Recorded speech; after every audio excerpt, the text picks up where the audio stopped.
Listen together as Phyllis reads her story. Get the mic number 10 on. There you go.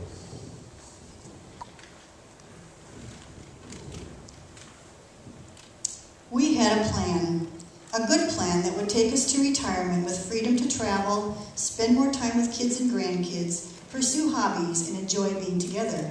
Then came the crash. In the fall of 2010, I suddenly became very sick, 3 times in the ER in 10 days.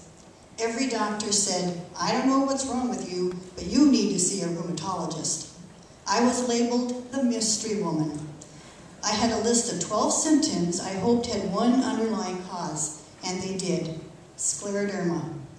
Through research, I discovered it's an autoimmune and connective tissue disease, a lifelong, possibly life-threatening disease with no cure. The word scleroderma literally means hard skin. It can affect not only the skin on the outside, but also organs on the inside of the body.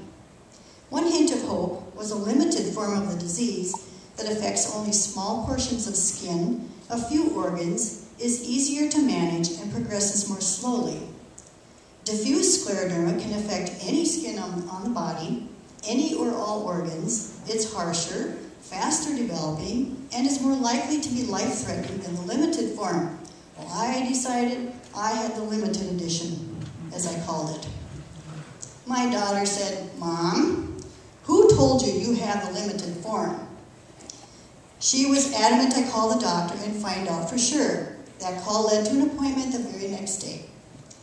At the appointment, I listened to the doctor go over blood tests, waiting for the test that would show which form of scleroderma I had. Finally, it came. The doctor said, "Now here's a test that I was looking for, and the results what I expected to see for one form of scleroderma. As you can see, your numbers are actually quite high." But I thought, that's the test for diffuse. I don't want the diffuse form.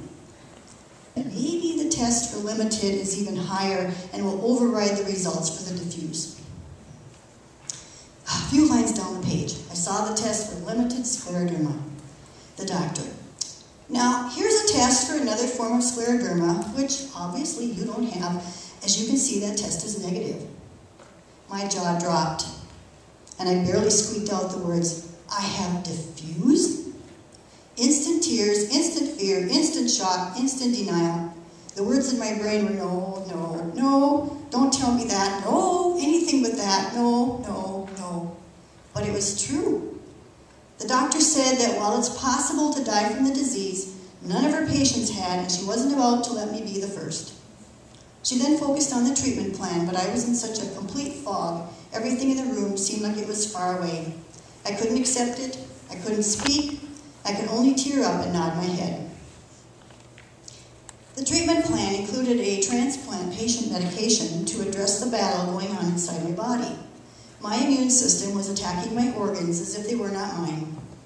The medication was so powerful, I had to slowly increase the dose every 2 weeks, and it would take 3 months to get to the full dose. I wondered if I had 3 months. I was afraid the medications wouldn't work or wouldn't take effect quick enough. So much fear, so many questions. On the way home, I couldn't speak. All I could think about was telling my kids and wondering if I would see my grandkids grow up. Would they remember me? Would my husband be left alone? What about our plans? So many unknowns, so unreal. I didn't know who I was anymore. I had a horrible disease that wasn't going away, and I was in a state of denial and shock. I was grieving the loss of the person I would never be again. When friends stopped by and asked how I was doing, my answer was always the same. "I'm still trying to absorb this. It doesn't seem real yet." My friends stood by and offered support.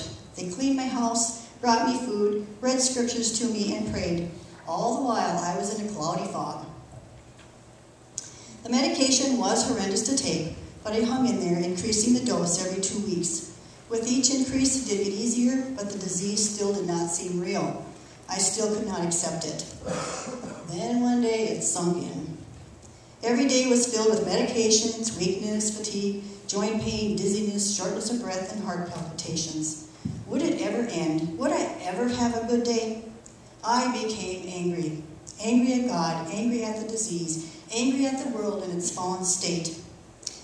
I remember standing in the living room. The TV remote wouldn't work, so I threw it on the floor. Just as my husband walked in the room, I yelled at the TV, and he said, "Whoa, whoa, whoa, what's going on?" I burst into tears, grabbed him, and told him, "It's not fair. I don't want this. What did I do? Why me? I don't deserve this. I hate this. Why? I'll never be the same." Anger is part of grief. Pastor Steve told me that God knows our thoughts, so you may as well tell him exactly how you feel. I did. I told God exactly how I felt. My husband stood by me that weekend, allowing me to say whatever I needed to say. He never once told me I shouldn't feel this way or stop saying such things. He only agreed with me that life is not fair. He hugged me, supported me, and let me beat on him with words or whatever I had to do to get it all out. I got it all out. Then I fell into a pit so deep I didn't know if I could ever climb out. I've never cried so many tears in my life. Mornings were particularly hard. Everything was an effort. Everything hurt. I was dependent on medications. I needed help with simple tasks. I hated it. This was not me. I'd crawl into the bathtub every morning and cried buckets of tears. Sometimes I wailed out loud. It was so intense. My friends, aware of my morning difficulties, started sending comical or uplifting emails. I appreciated what they were trying to do, even though I could not yet smile or feel encouraged. My doctor became concerned and prescribed an antidepressant. I filled the order, but I did not take it. I wanted to feel every stage of grief. I wanted to work my way through the process and not sweep it under a rug. After several weeks, I was able to come back to church. At the end of the service, I went forward to be anointed with oil and prayed for. Pastor Steve asked how he could pray for me. I said, "I can't seem to accept what's happened to me. I can't get out of this pit of depression." He prayed for me that day that God would help me accept the diagnosis and see his hand in my life going forward. The very next morning, I laid in the tub as usual, soaking in bath oil. The room was quiet. I was quiet. All of a sudden, I sat up straight, looked around the room, and said, "I'm not crying. I don't feel like crying. My head is clear. The fog is gone. I'm free." I got out of the tub, looked in the mirror, and said, "Hello, my name is Phyllis Gehrls, and I have diffuse scleroderma." That moment, I knew God had answered my pastor's prayer for me. Not that I would never shed another tear or ever feel angry about the diagnosis, but I had reached the moment of acceptance. I had journeyed through grief and was ready to move on. I could now focus on my future. My glass is 1/4 full, not 3/4 empty. I have a new norm, a new me. After 2 years of tweaking meds, physical therapy, pulmonary rehab, and tests, I have figured out who I am and what I can and cannot do. My life has meaning. My days are different than they were, but I still have a purpose in being here. I've just simply been redefined. I don't know my future, but then nobody does. I take each day thankful to be alive and thankful for God's blessings. No matter what valley I walk through, God still leads me on. I am still his child. And all God's people say,